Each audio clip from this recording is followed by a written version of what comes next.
स्वागत है आप सभी का फिर से इस नया वीडियो में। दोस्तों आज की इस वीडियो में आपसे बात करने वाला हूं कि अगर आपका भी अकाउंट पीएनबी में है यानी पंजाब नेशनल बैंक में आपने अकाउंट ओपन कर रखा है और जो भी आपका इंटरनेट बैंकिंग था उसका यूज़र आईडी और पासवर्ड आप भूल चुके हैं यानी दोनों में से कुछ भी आपको याद नहीं है, तो आज की इस वीडियो को बिना स्किप किए आप लास्ट तक देखिएगा, क्योंकि इस वीडियो में मैं आपको A to Z सारा प्रोसेस बताने वाला हूँ जिसके जरिए आसानी से आप ये पता कर पाएंगे। यानी आप यूज़र नेम भूल चुके हैं तो यूज़र नेम भी आप आसानी से पता कर सकते हैं, और अगर आपको पासवर्ड जो भी आपने बनाया हुआ था वो पासवर्ड भी आपको याद नहीं है तो उस पासवर्ड को आप दोबारा रिसेट किस तरीके से करेंगे, सारा कुछ मैं इस वीडियो में आपको बताऊंगा।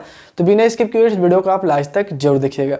अगर वीडियो पसंद आए तो प्लीज़ वीडियो को लाइक और चैनल पर नए हैं तो प्लीज़ चैनल को भी सब्सक्राइब जरूर कर दीजिएगा। तो चलिए शुरू करते हैं। सबसे पहले आप अपने मोबाइल फ़ोन में क्रोम ब्राउज़र ओपन करेंगे और सर्च बार में टाइप करेंगे पीएनबी इंटरनेट बैंकिंग या नेट बैंकिंग, सर्च करेंगे। पहले नंबर वाले ऑप्शन को क्लिक करेंगे Punjab national bank internet banking और इस तरीके से इंटरफेस दिख जाएगा। यहाँ पर रिटेल इंटरनेट बैंकिंग के ऑप्शन पर आप क्लिक करेंगे और उसके बाद यहाँ पर यूज़र आईडी डालने का ऑप्शन आ जाएगा, लेकिन आपने यूज़र आईडी आपको याद नहीं है, अपना जो भी यूज़र आईडी है आपको पता नहीं है, तो यहाँ पर ऑप्शन मिलेगा नो योर यूज़र आईडी का, आपको इसके ऊपर क्लिक कर देना है। जैसे आप नो योर यूज़र आईडी वाले ऑप्शन को क्लिक करेंगे तो क्लिक करने के बाद अगले इंटरफेस इस तरीके से आपके सामने आएगा। अब आपको यहाँ पर जो भी आपका अकाउंट नंबर है वो अकाउंट नंबर आप पहले नंबर वाले बॉक्स में इंटर करेंगे और उसके बाद आप इस कैलेंडर के ऊपर क्लिक करेंगे अपने डेट ऑफ बर्थ को सिलेक्ट करने के लिए। देख सकते हैं यहाँ पर कैलेंडर का ऑप्शन दिया गया, आप इस पर क्लिक करेंगे तो इस तरीके से कैलेंडर ओपन हो जाएगा। अब आपने डेट ऑफ बर्थ का सबसे पहले आपको ईयर सिलेक्ट कर लेना है। इस लिस्ट में से जो भी आपका ईयर होगा आपको अपने ईयर सिलेक्ट कर लेना है और उसके बाद आप डेट यानी मंथ सिलेक्ट करेंगे अपने डेट ऑफ बर्थ का और उसके बाद आप यहाँ से डेट सेलेक्ट करेंगे। उसके बाद अपने अकाउंट नंबर इंटर करेंगे और वेरीफाई पर क्लिक करेंगे। वेरीफाई पर जैसे क्लिक करिएगा आपके अकाउंट से लिंक मोबाइल नंबर पर ओटीपी सेंड किया जाएगा। उस ओटीपी को आपको यहाँ पर इंटर करना है और कंटिन्यू पर क्लिक कर देना है। जो भी आपके अकाउंट से लिंक मोबाइल नंबर होगा ओटीपी आपके उस नंबर पर जाएगा।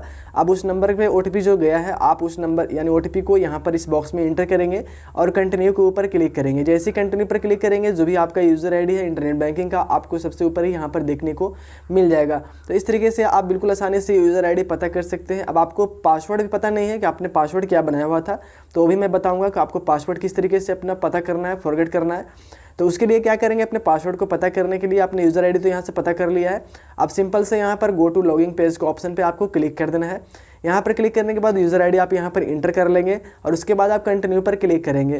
तो जो भी आपने यूज़र आईडी इंटर किया कंटिन्यू पर क्लिक किया, अब आपको यहाँ पर पासवर्ड डालने का ऑप्शन आ चुका है। तब आपको पासवर्ड ही पता नहीं है, जो भी आपका पासवर्ड बनाया हुआ था अपने पासवर्ड ही भूल चुके हैं आप, तो यहाँ पर फॉरगेट पासवर्ड का ऑप्शन मिलेगा, आपको यहाँ पर क्लिक कर देना है। जैसे आप इसके ऊपर क्लिक करेंगे, चलिए क्लिक कर देते हैं।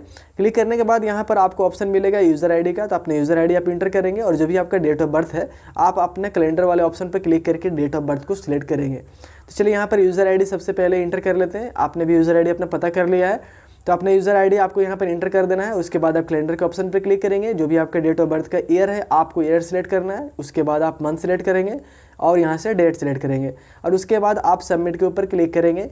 तो सबमिट के ऊपर क्लिक करने के बाद आपके रजिस्टर मोबाइल नंबर पर यानी जो भी लिंक से यानी अकाउंट से लिंक मोबाइल नंबर है उस पर ओटीपी फिर से जाएगा। अब उस ओटीपी को आपको इंटर करना है इस बॉक्स में और आपको कंटिन्यू पर फिर से क्लिक कर देना है। तो ओटीपी चलिए एंटर कर लेता हूँ और ओटीपी एंटर करने के बाद यहाँ पर कंटिन्यू पर आपको क्लिक कर देना है। कंटिन्यू पर क्लिक करने के बाद फिर से आपको अकाउंट नंबर डालने का ऑप्शन आएगा। अब आपको फिर से एक बार अकाउंट नंबर अपना इंटर करना है यहाँ पर इस बॉक्स में और उसके बाद आप वेरीफाई के ऊपर क्लिक करेंगे। तो चलिए अकाउंट नंबर इंटर कर लेते हैं। आपको भी सेम इसी तरीके से अपना अकाउंट नंबर इंटर कर लेना है और अकाउंट नंबर इंटर करने के बाद आपको ठीक उसके बगल में यहाँ पर वेरीफाई ऑप्शन शो हो रहा है, आप इसके ऊपर क्लिक कर देंगे। जैसे क्लिक करेंगे तो यहाँ पर आपको डेबिट कार्ड नंबर डालने का ऑप्शन आ चुका है और लिंक अकाउंट नंबर और एटीएम पिन का। तो जो भी आप एटीएम से पैसा विड्रॉ करते समय पिन डालते हैं वो पिन आप नीचे वाले बॉक्स में इंटर करेंगे, अकाउंट नंबर डालेंगे और डेबिट कार्ड का नंबर यानी आपका जो भी एटीएम डेबिट कार्ड है उस पर जो नंबर दिया रहता है 16 अंक का, आप वो नंबर इंटर करेंगे सबसे पहले नंबर वाले बॉक्स में। और यहाँ पर जो भी आपका अकाउंट नंबर है फिर से अपने अकाउंट नंबर यहाँ पर इंटर करेंगे सेकंड नंबर वाले बॉक्स में और सबसे ऊपर आपको डेबिट कार्ड का नंबर यानी एटीएम कार्ड पर जो भी नंबर दिया गया है आपका वो नंबर आपको यहाँ पर इंटर कर लेना है और इंटर करने के बाद आप कंटिन्यू पर क्लिक करेंगे। बिल्कुल सिंपल सा प्रोसेस है। सबसे पहले वाले बॉक्स में आप एटीएम कार्ड नंबर इंटर करेंगे, सेकंड नंबर वाले बॉक्स में आप अपना अकाउंट नंबर इंटर करेंगे और थर्ड नंबर वाले बॉक्स में एटीएम पिन यानी जो भी एटीएम से पैसा निकालते समय आप पिन डालते हैं वही पिन इंटर करेंगे और कंटिन्यू पर क्लिक करेंगे। जैसे कंटिन्यू पर क्लिक करेंगे तो यहाँ पर देख सकते हैं दो ऑप्शन आपके सामने आ चुका है, सेट इंटरनेट लॉगिंग पासवर्ड और सेट ट्रांजेक्शन पासवर्ड। तो अगर आप दोनों चेंज करना चाहते हैं, दोनों आप भूल चुके हैं, दोनों आपको पता नहीं है, तो आप इस बॉक्स पर क्लिक करेंगे, अपना पासवर्ड आप नया बनाएंगे, जो पासवर्ड आप बनाना चाहते हैं वही पासवर्ड आप नीचे वाले बॉक्स में इंटर करेंगे और ट्रांजेक्शन पासवर्ड भी आप चेंज करना चाहते हैं वो भी भूल चुके हैं तो यहाँ पर वो भी ऑप्शन मिल चुका है। यहाँ पर ट्रांजेक्शन पासवर्ड एंटर करेंगे, सेम पासवर्ड नीचे वाले बॉक्स में एंटर करेंगे और कंटिन्यू पर क्लिक करेंगे। आपका जो पासवर्ड है वो सक्सेसफुली रीसेट हो जाएगा, चेंज हो जाएगा। अब आप इस पासवर्ड के जरिए अपने यूज़र आईडी के जरिए आसानी से इंटरनेट बैंकिंग में लॉगिन कर सकते हैं।